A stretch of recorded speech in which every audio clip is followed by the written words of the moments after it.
The glowing eyes of the banyan spirit met Kavi's, and time itself seemed to pause. The air grew still, the wind held its breath, and even the birds quieted. With a voice like rustling leaves and distant thunder, the tree spoke, not with words, but with memories.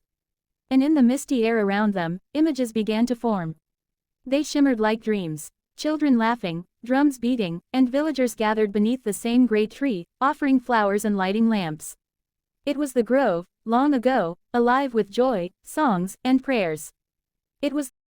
Kavi blinked in wonder. Was this, here? He asked softly. The spirit, who he now understood was Thotha, nodded slowly. His bark creaked gently as his voice settled into a steady hum. It was. And it could be again. A golden light flowed between the roots like river water, warming the earth around Kavi's feet. He sat down, trunk curled, and listened. Not just with his ears, but with his whole heart. The grove had a story. And, in the shimmering mist beside the great tree, a new memory unfurled. This one was quieter, older. Thotha the tree spirit showed a time when the grove was sacred. A village elder, gentle, kind, and wrapped in white cotton, stood before the tree, bowing low. He lit a clay lamp and placed a garland of jasmine at its roots. Behind him, children clapped and sang. An elephant procession passed in the distance, and the air rang with bells and laughter. But then, the scene began to fade. The garland wilted, the flame flickered, and went out. The people stopped coming, the children grew, the songs were forgotten, and silence crept into the grove like mist. Kavi watched, heart heavy. The joy, the color, all of it had vanished, leaving only whispers behind. He turned to Thotha, who now looked tired, his bark dulled with time.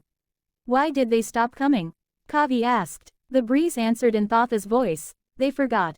But you remembered. And with that, a flicker of hope returned to the roots. Kavi sat at the base of the great banyan tree, his eyes wide but calm. He didn't speak. He didn't move. He simply listened. Around him, the grove pulsed gently with light and life. The whispers in the leaves were no longer distant. They were welcoming, like the voice of a friend telling you an old story you'd forgotten you knew.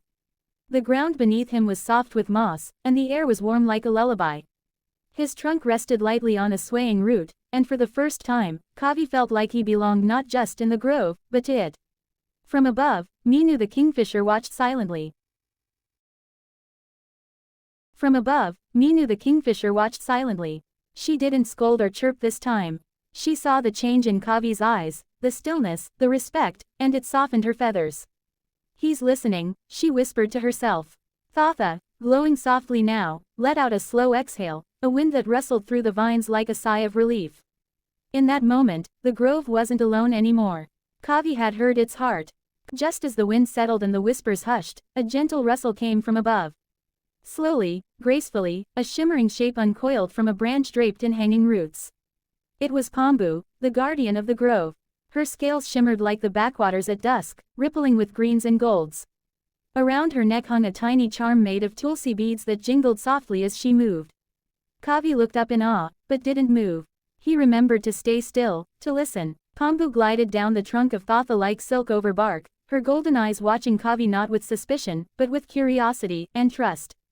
From her perch on a vine, Meenu gave a gentle nod.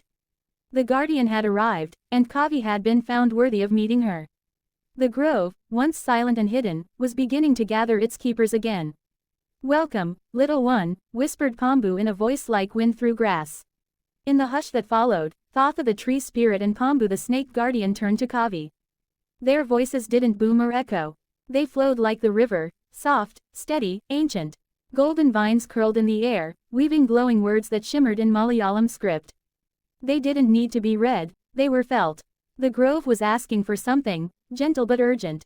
Remember us, said the wind. Clean what was forgotten, sang the leaves. Celebrate what is sacred, whispered the roots. Kavi looked around, at the fallen leaves, the overgrown paths, the silent stones that once heard music and prayer. He took a deep breath, his trunk rising slowly. He understood. This grove wasn't just a forest. It was a memory, a temple, a friend. And it needed help to be whole again. From above, Meenu chirped softly.